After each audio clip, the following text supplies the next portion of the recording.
Good morning, dear students. Today our topic is evolution in gaseous exchange system. So what is the exchange of gases here? So oxygen and carbon dioxide will be exchanged.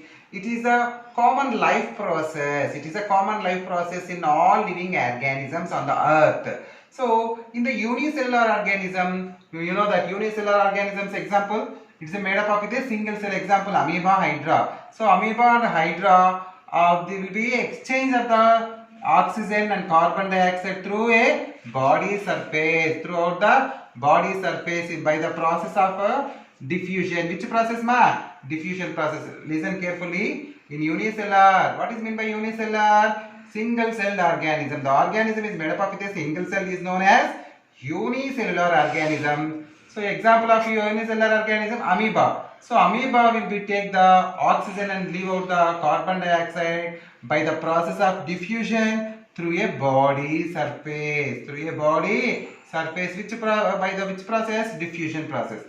In multicellular organisms, in the multicellular means organism made up of with more than two cells. Specialized organs are evolved. Specialized organs will be evolved in the multicellular organism for the purpose of respiration. For the purpose of respiration in the multicellular organism, special organs will be evolved. So animals either in the terrestrial means living on the land. Animals living on the land is known as terrestrial. Animals living in the water is known as aquatic. Both in the terrestrial or aquatic, different types of respiratory organs will be present.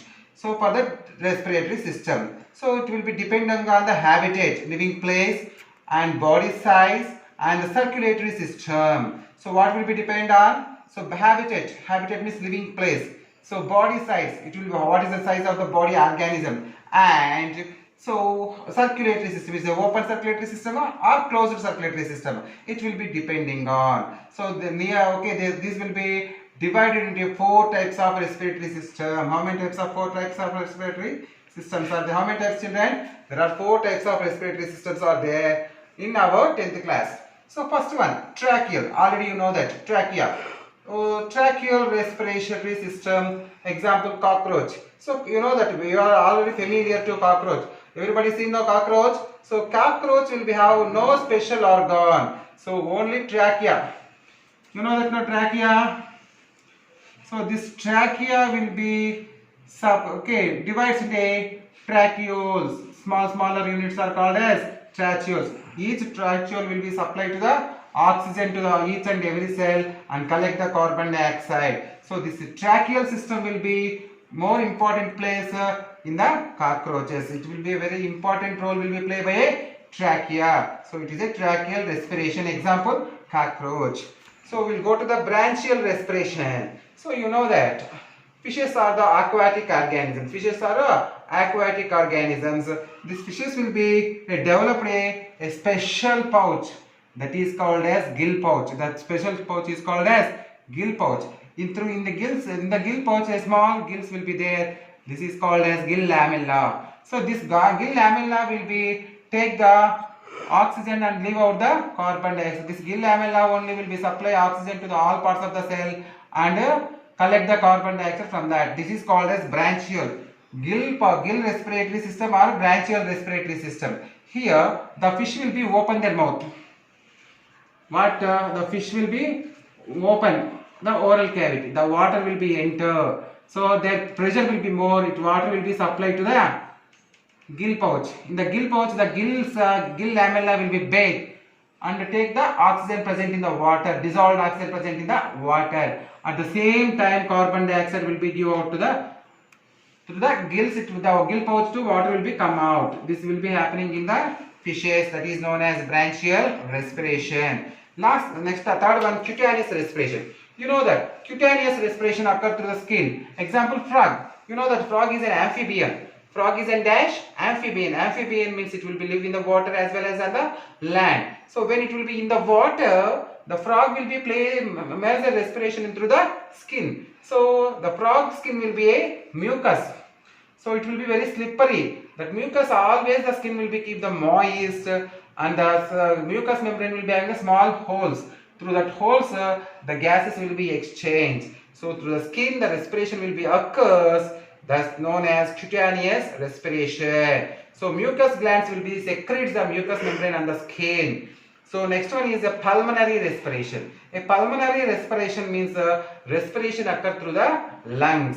So respiration occur through the lungs. Example, cat, rat, okay, and human being also. So frog will be play major role in both the respiration, cutaneous respiration and as well as pulmonary respiration. So kids, now you have to know that how many types of respirations are there? There are 4 types of respiration. Tracheal respiration, example cockroach. Branchial respiration, example fish. Cutaneous respiration, example frog. Pulmonary respiration, example human being. So we have tracheal respiration, trachea will be play a major role. In the branchial respiration, gills will be play a major role. In the cutaneous respiration, skin will be a major role, and pulmonary respiration, lungs will play a major role.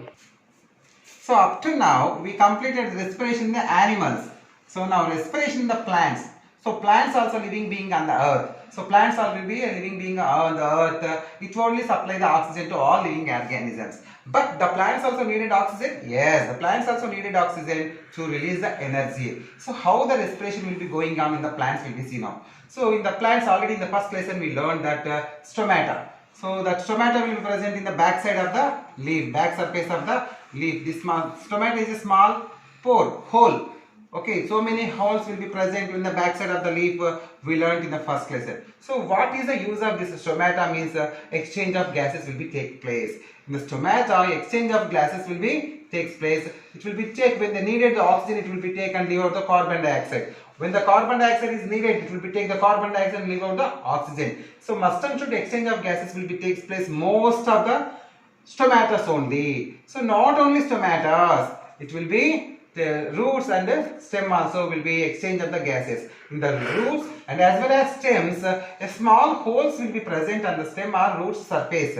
So these are known as lenticles. That are known as lenticles. Through the lenticles also will be gases exchange. Oxygen will be go inside and carbon dioxide will be come out. So in the stomata or lenticles present in the root as well as in the stem, it will be by the process of diffusion process. You know that what is diffusion? Molecules will move from high concentration to low concentration. So what is the meaning of diffusion, children? So molecules will move from high concentration to low concentration. So why the plants will be take the oxygen means releasing of energy for the preparation of food material, something, anything, okay, any life process. What is the use of carbon dioxide making a food? So here will be very important, always the stomatas and the stomatas will be continuous process to exchange of gases. When they need carbon dioxide, it will be take the carbon dioxide. When they need oxygen, it will be take oxygen. So must and should the stomata will be always will be a continuous process by the process of diffusion. So exchange of gases will be always in okay, plants will be taking. Now aeration of roots. So aeration of roots, you know that some plants will be present in the waterlogged conditions near seashores, ponds and marshes and lakes. Some plants will be in the water. How it will be take the air through the roots and stem means here that the plants will be developed a special roots. That roots will be come out of the surface. So opposite direction. Always the roots will be go through the geometric. Okay, geo. So geo will be go now. It will become opposite of okay, force. And here the aerial roots will be come out. So through the take the oxygen, leave out the carbon dioxide. Example, mangrove trees. So this will be aeration of the roots. It is very important in a waterlogged condition in a plants. So you observe near lakes, ponds. So in this lakes and ponds, some plants will be there. That plants will be having the hollow stem. So hollow means it will be no bark in that, no weight will be there. It will be empty space present in the stem, that is called as hollow stem. Why means it will be easy to exchange of gases and supply will be easy. Yes. So I think it's a better understand, I think, children, respiration in the plants. Next class we will discuss regarding the how the plants will be released carbon dioxide during the respiration, how the plants will be released heat during the respiration. Next class we will be see.